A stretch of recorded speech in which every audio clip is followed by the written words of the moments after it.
kurtina para makita natin yung nasa taas tayo. Tapos yung table, i-arrange natin na maayos.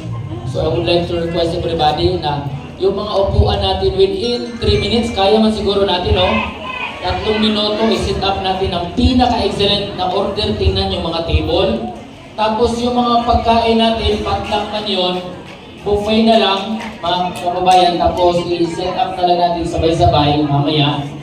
Tapos may program tayo bago tayo kakain para sabay-sabay tayo. Kasi aawit tayo ng birthday greetings para kay Tatay Igo.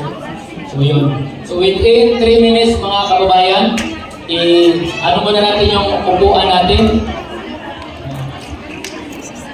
Okay. Yung mga upuan natin. Yan.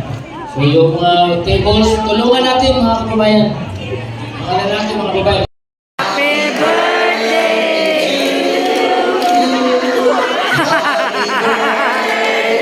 to you. Happy birthday, happy birthday, happy birthday to you.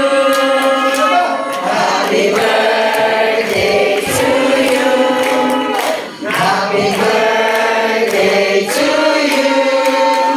Happy birthday, happy birthday, happy birthday to you. Happy birthday, former President Rodrigo Roa Duterte!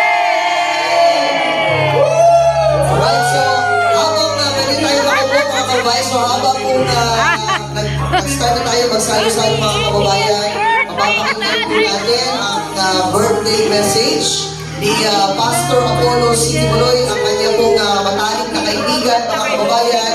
Bagamat sinubok ng panahon, pero nananatiling matatag ang kanilang pagkakaibigan. Kaya ngayon mga kababayan, sabay-sabay po natin ito ngayon panoorin ang birthday greetings.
This is PH to KL TV.